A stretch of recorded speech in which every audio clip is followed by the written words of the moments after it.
Do I sound like a worldly person when I open my mouth and words come out? Oh, well, now how can Jesus Christ possibly forgive me?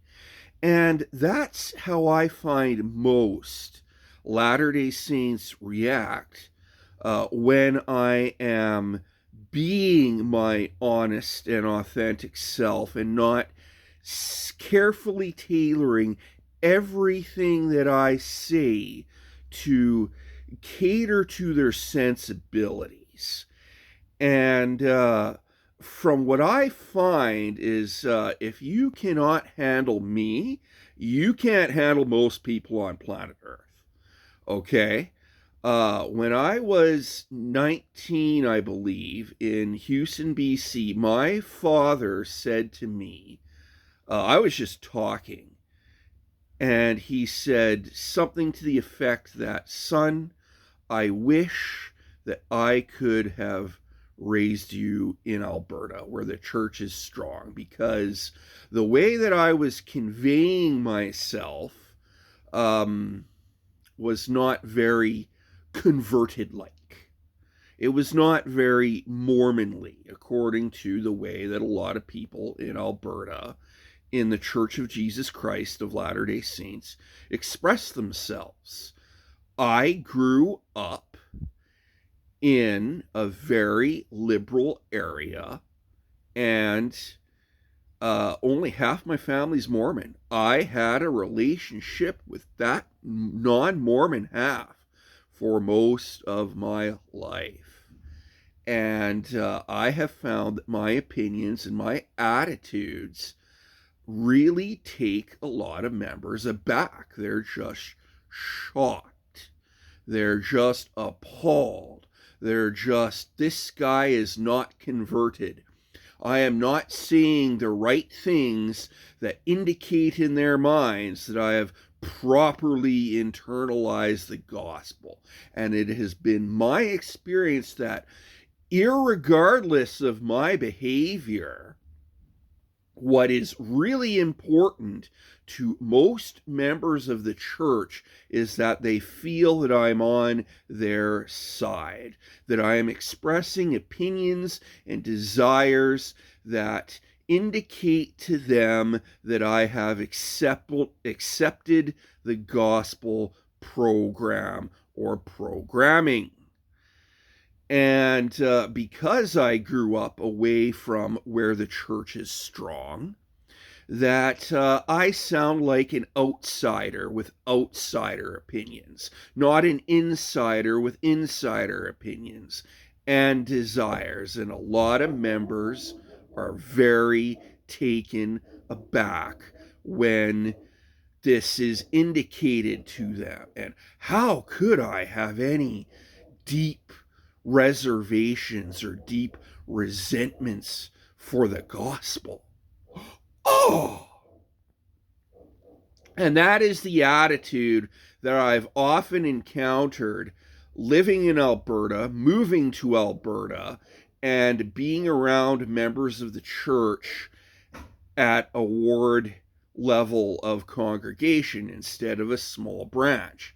In British Columbia, I never had any problem, but in Alberta, members of the church are typically conservative, typically Republican, typically Christian nationalist, and typically surrounded by people who buttress their worldview.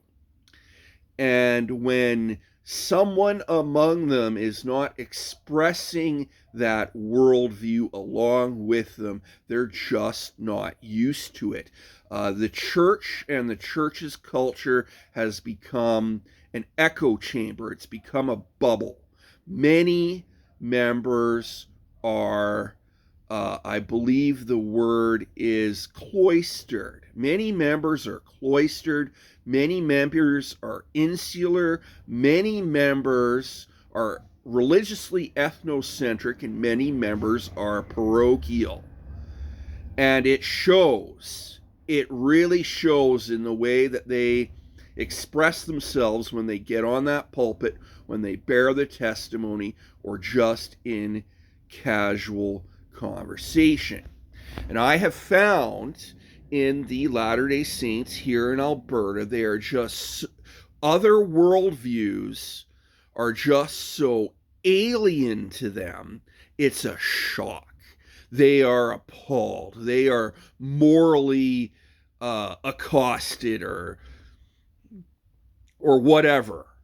And they're just not used to it. They're just so used to so many members thinking and feeling and expressing themselves like they do that differing worldviews is just not normal to them. And how can you possibly think like those evil people out there in the unconverted world who are going to a lesser kingdom because they do not share and espouse our values the way that we share them and espouse them with each other? And I'll give you some examples here. Okay, so my sister, when she became an adult and moved to Alberta, and I was not in this congregation with her, she said that if she sat beside a boy for more than 3 consecutive Sundays in a row, people would start asking when the wedding was happening. And her bishop at the time said, well, if you're not going to get married by 21, 21 being the age that sister missionaries become of age to serve a mission for the Church of Jesus Christ of Latter-day Saints, she was not going to get married by 21. She ought to go on a mission. At least ought. She says you have to, but I'm pretty sure he meant it's strongly encouraged. And it's strongly encouraged to the point where you should go. Just go. And in the Church of Jesus Christ of Latter-day Saints, the culture is, if you do not take the advice of leadership, if you do not take the advice of a senior person, you're a bad person. Okay, you are too willful. That is the language that they use, willful. You are being a willful person. You are not being submissive to God. You have the wrong attitude. You have a worldly attitude, and you're more than likely going to hell for it. That is the way people are. That is how people treat you. And the character assassination is immediate. Okay, your personal character is always at fault if you say no, or if people just find you to be too worldly. They're incredibly taken aback. Okay, and the truth of the matter is, again, if you cannot handle me, if you cannot handle my sister, you cannot handle most people on planet Earth. Okay, I know I've been in a lot of spaces where they have not been good spaces. In my waywardness, okay, I've been in a lot of bad places. And I no longer go to a lot of bad places seeking peace in my life. As I get older, it's like, you know what? I don't want to go to drunken house parties anymore where everyone just becomes a miserable SOB and then starts, picking fights and picking arguments and passing out and all the rest of it. It's like, this is not a happy place. So I agree with the church and with other churches and other systems and other cultures, if you will, that, this is not good. And, vices are bad. I am not disagreeing with any of the basic rules or commandments of the church. Yeah, word of wisdom, good thing. Whether I perfectly lived it or not. Law of chastity, same thing. It's designed to protect you. I am not disagreeing with any of these fundamental, basic principles. But when it comes to this in general, I disagree with a lot of specifics. I disagree with a lot of hardline gospel interpretations. We need to take the hard line on Mormon Doctrine by Bruce R. McConkie and all the rest of it. There's a lot of Alberta Mormons like that in Alberta, and a lot of Utah Mormons. And where was I going with this? Anyways, yeah, if you can't handle me, you can't handle a lot of people. I know, well, she's a woman, probably about my age, a few years younger, named Cage. And she grew up on the streets, okay? She spent time on the streets as a teenager. I don't know any details about that, but in her early 20s, she was a volatile bitch, okay? Her and her friends liked getting drunk on the C train and picking fights with just about anybody and swearing every other word and all kinds of stuff. And you know what? She turned out all right. She, you probably wouldn't want to cross her, but she mellowed out. You know, she's trying to be a good mom to her son. But you will never get someone like that to join the church, ever.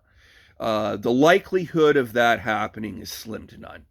She is not very impressed, and she does not care if the church functions as a safe space. And the church does function as a safe space for very naive, very mild-mannered, very Leave It to Beaver, Andy Griffith Show personality types. That is who the church is for.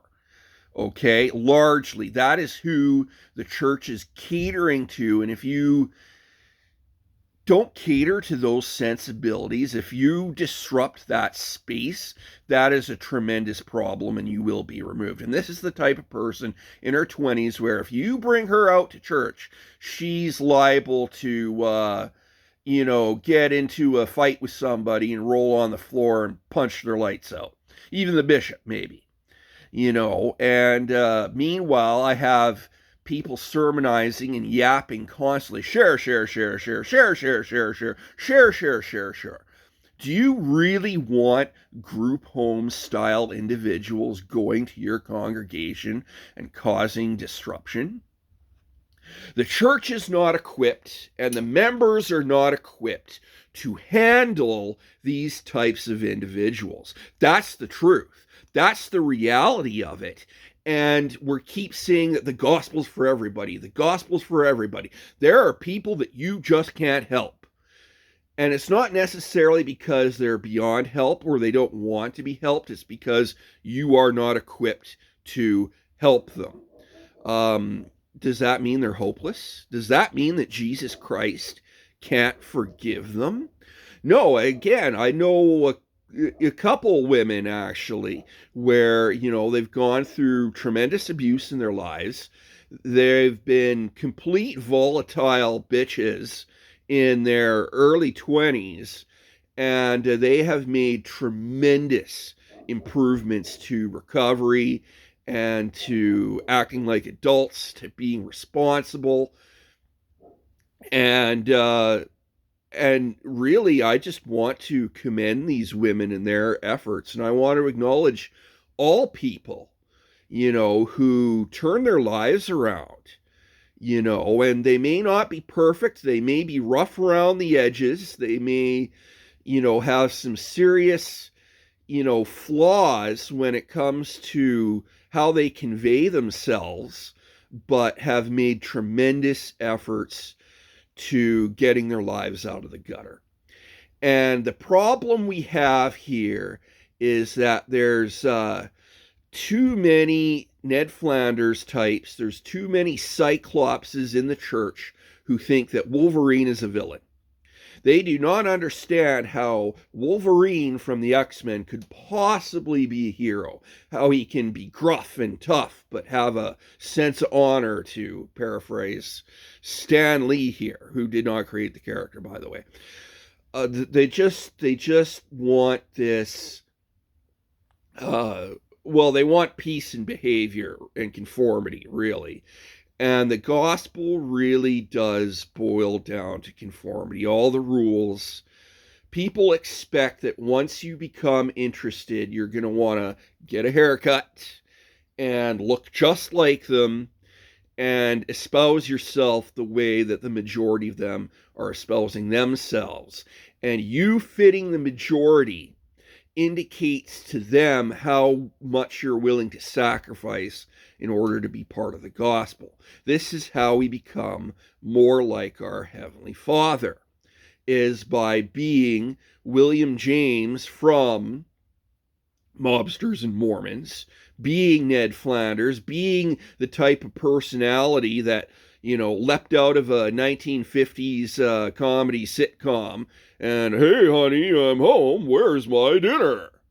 And I'm sure a lot of members that I'm describing have never seen the movie Pleasantville in their lives, but yeah, and that is a detriment to your ability to attract people to the gospel, to retain members, and to retain people who are just not going to put up with that kind of environment. And yeah, okay, there are military types there who do tolerate the environment, or there's this one guy who on chorus said, "I've been a bastard," and good for you. If the church helped you to repent, awesome. But yeah, there's a lot of people who just can't handle anyone who's not being just like them, and their personalities and their mindsets are just incredibly narrow. The tent is small, and it shows. It shows in the way that you talk. It shows in the way that you convey your opinions. And it has been my experience that if you challenge the notions of the general membership, if the leaders want things a certain way, and you challenge those notions, it's trouble you get, not thanks for challenging the notions of the general membership. And the general membership just doesn't know what to do with you if you are not a mild-mannered Clark Kent character with short hair, and if you're rough around the edges, and or you just sound like you're the type of person who would vote for the NDP or a liberal government. Oh, you got postmodernist sensibilities? Now how can Jesus Christ possibly forgive you? You need to be a Christian conservative nationalist, And how can you have liberal opinions in your life in the world? That's worldly. That's not very, Republican Christian. And that's the way a lot of members are. And it has been my experience that a lot of members are just incredibly taken aback. And it's just like, you know what, people? You live in a bubble. Okay? And I am not interested in living that bubble with you. I'm not interested in catering to your sensibilities so that you can have your safe space. Okay? If we're going to be in the same room together, you're going to get a massive rude awakening. And I'm not going to be apologetic about it. And if you want to think I'm a bad person, you go right ahead. Okay? If you cannot handle the fact that there are people on planet Earth who think incredibly differently from you, and it's actually a majority, not a minority. You're in the minority, but you don't realize that you're in the minority because you have your group and your culture around you to buttress your thinking and to buttress your bubble, then I can't help you. And we cannot have a serious conversation about life in the world. And I cannot be my authentic self around you. And I'm not going to date and marry in this type of environment, surrounded by people who just don't have a clue and they don't get it. And I'm not going to mince words here, okay? This has gotten to the point in my life where it's unacceptable. Okay, I had resigned my membership in 2017, and for over a decade before that, I was seriously wondering and questioning, why am I even a member? I cannot rationalize or reconcile in my mind how I can even be a member of this religion. And I'm not anymore. And no, I will not just come back, and feast upon the words of Christ. That will not be happening. Because in my experience, it doesn't matter how well behaved you are. When I was a teenager, I was very well behaved in the gospel, and I made tremendous social sacrifices in order to be. And I'm not doing that anymore. You know, I've been down that road, I've seen where it leads, and if you're not expressing yourself convertedly enough, then everybody and their dog treats you like you're going to hell for it. And it's just like, you know what? You don't know your own gospel. You don't have any sense at all, okay? And that is a message to most members. So enjoy your church and enjoy your life. Rant over.